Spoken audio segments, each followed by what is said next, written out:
Hi friends, मैं ताहिर मंसूरी आपका अपने यूट्यूब चैनल ज्ञान क्लासेस में एक बार फिर से स्वागत करता हूं।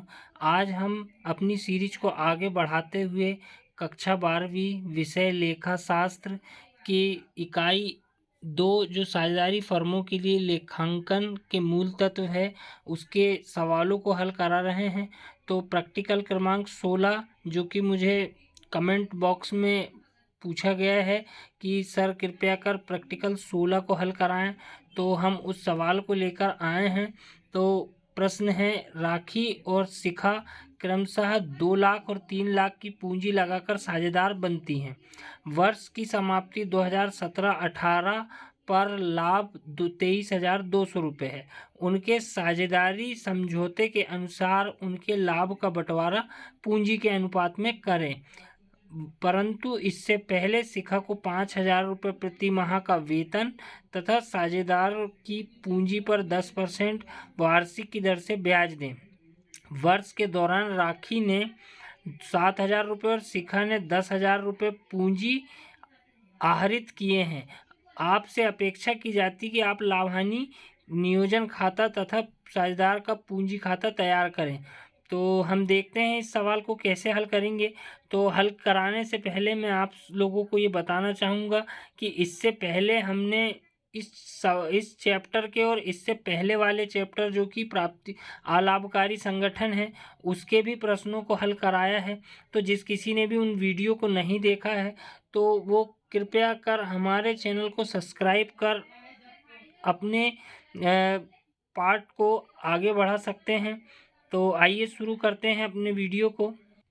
तो प्रैक्टिकल क्रमांक 16 जो है, लाभ हानि नियोजन खाता 31 मार्च 2018 को समाप्त होने वाले वर्ष के लिए विवरण राशि।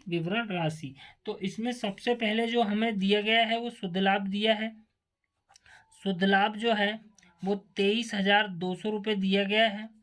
इसके बाद जो है पूंजी पर ब्याज, हम सबसे पहले क्या लगाते हैं, पूंजी पर ब्याज।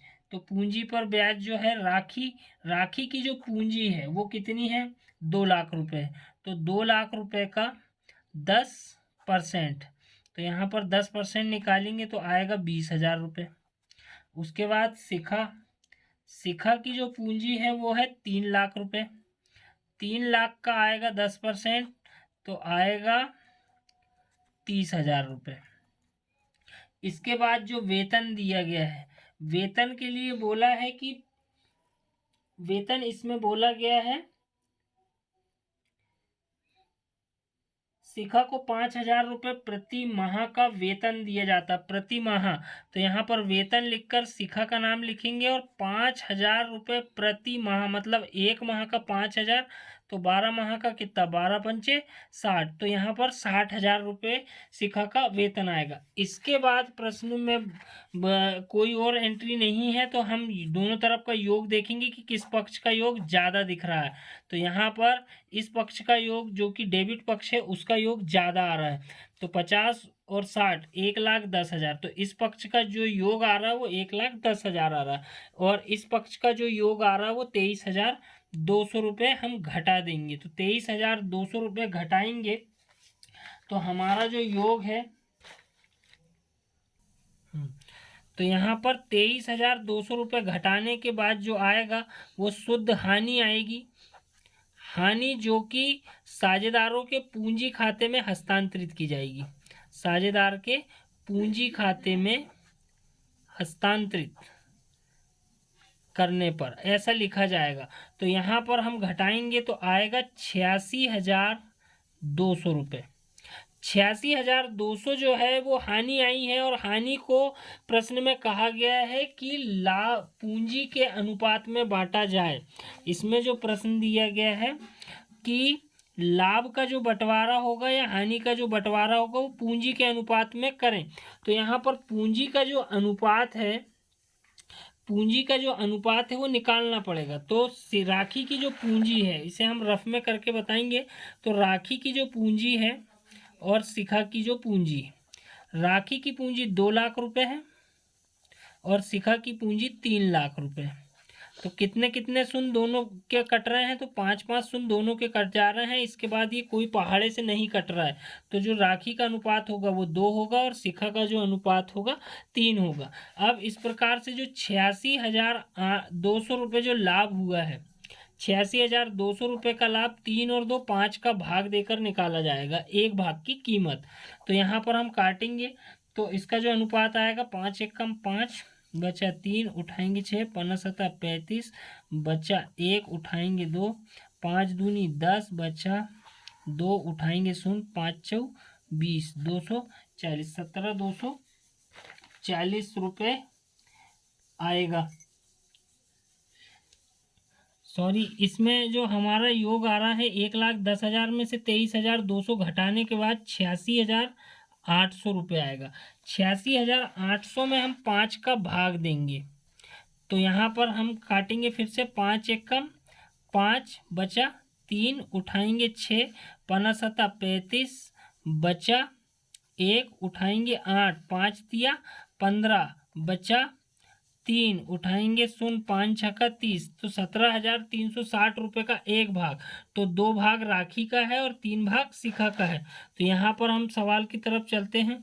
तो राखी का जो अनुपात है 17,360 गुणि 2 होगा और शिखा का जो अनुपात है 17,360 गुणि 3 होगा। अब हम इसका गुणा कर देंगे, 2 शून्य 0 2 छिंग 12 2 तिया 6 और 1 7 और 17 दूनी 34, 34,720 रुपये राखी को मिलेंगे।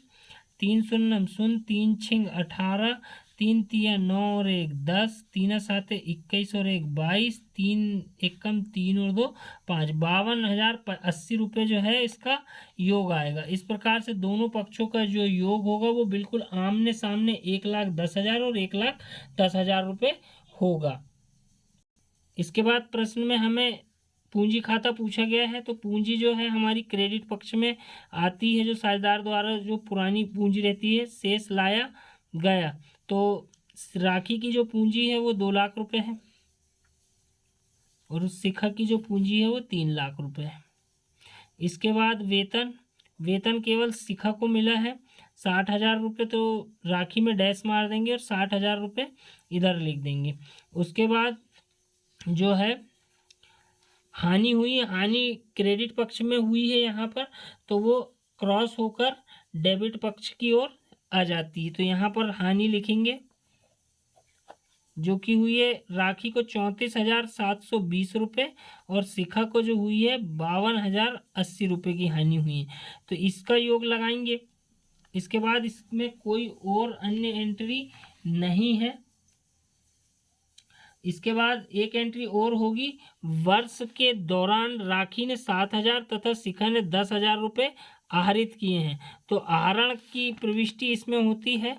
आहरण पर ब्याज मैंने पिछले वीडियो में बता चुका हूँ कि आहरण पर जो ब्याज की प्रविष्टि होती है वो जो है लाभ हानि खाते में भी की जाती है क्रेडिट पक्ष में, लेकिन आहरण की जो प्रविष्टि होती है वो केवल पूंजी खाते में की जाती है। तो आहरण जो है 7,000 रुपये राखी का है और 10,000 रुपये जो है वो शिखा का है। इसके बाद हम टोटल लगाएंगे कि टोटल किस पक्ष का योग ज़्यादा दिख रहा है। तो इस पक्ष का जो योग है वो 2 लाख रुपये यहाँ का है और इधर का जो योग है वो 3,60,000 रुपये। अब इस पक्ष का योग भी लगाएंगे हम कि इस पक्ष का योग कितना हो रहा है। तो 34 और 6 40 और 41,720 रुपये इस पक्ष से घटाए जाएंगे और 52 और 10 62,080 रुपये इस पक्ष से घटाए जाएंगे। और इस पक्ष में हम यहाँ शेष ले गया घटा के जो राशि आती है वो लिख देंगे। तो घटाएं, तो इस पक्ष में 2 लाख में से 41,720 रुपये घटाएंगे तो जो हमारा योग आ रहा है वो आ रहा है, तो यहाँ का जो योग आएगा वो 1,58,280 रुपये आएगा।